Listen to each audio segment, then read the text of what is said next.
आज हम जानेंगे कि हिंदू किस नबी की उम्मत है। प्यारे दोस्तों, कुरान करीम में अल्लाह ताला फरमाता है कि हमने हर कौम के अंदर नबी और डर सुनाने वाला भेजा है।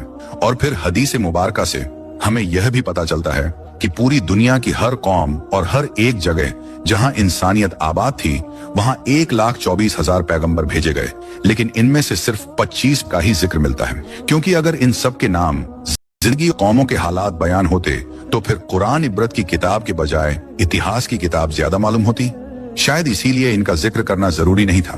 मगर आज हिंदू मजहब के मानने वाले लोगों का दावा है कि उनका हिंदू मजहब मुसलमानों के इतिहास से भी हजारों साल पुराना है और ना ही हिंदुस्तान की जमीन पर कोई नबी भेजा गया। और उनके पास भी कुरान मजीद की तरह कई किताबें मौजूद हैं जिसमें हिंदू मजहब के लोगों का कहना है कि हमारी किसी भी किताब में किसी भी पैगंबर का कोई जिक्र मौजूद नहीं है, जो कि एक बहुत बड़ा झूठ है। और सूरतुल अंबिया आयत के अंदर अल्लाह ताला फरमाता है कि हमने आपको तमाम जहान के लिए यानी कयामत तक के इंसानों के लिए हिदायत बनाकर भेजा, जिसका मतलब है कि इसमें हिंदुस्तान की सरजमीन भी शामिल है। तो फिर हिंदू मजहब के मानने वाले इसका इनकार क्यों करते हैं? अगर हिंदुस्तान की सरजमीन पर कोई नबी वाकई नहीं भेजा गया तो फिर यह कौम कैसे आबाद हुई? आइए इस सवाल का जवाब इतिहास से जानने की कोशिश करते हैं और ऐसे सवाल के जवाब जानते हैं जो तमाम हिंदू स्कॉलर दुनिया से छुपाते हैं।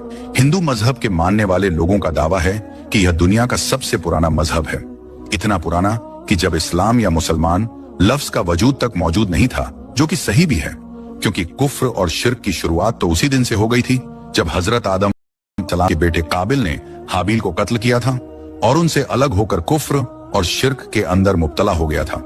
और इतिहास इस बात का भी गवाह है कि हजरत इब्राहिम अलैहिस्सलाम की कौम भी बुत परस्त थी और इस बात से भी वाकिफ है कि हजरत मूसा अलैहिस्सलाम की कौम ने भी एक वक्त पर सोने के बछड़े की इबादत शुरू कर दी थी। यहाँ तक कि रसूल अल्लाह सल्लल्लाहु ताला अलैहि वसल्लम के ऐलाने नबूवत से पहले काबे के अंदर भी 360 मूर्तियां मौजूद थीं, जिन्हें मक्का फतह करने के वक्त सहाबा किराम ने तोड़ तोड़ कर टुकड़े टुकड़े कर दिया। जिससे यह मालूम होता है कि बुत परस्ती तो दुनिया के पहले इंसान हजरत आदम अलैहिस्सलाम की नाफरमान औलाद के बाद से आज तक मौजूद है।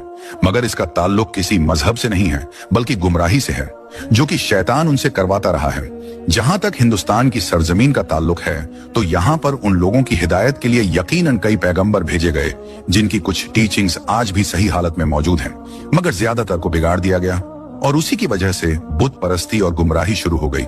क्योंकि उनकी किताबों में आज भी एक निराकार खुदा की इबादत का हुक्म दिया गया है।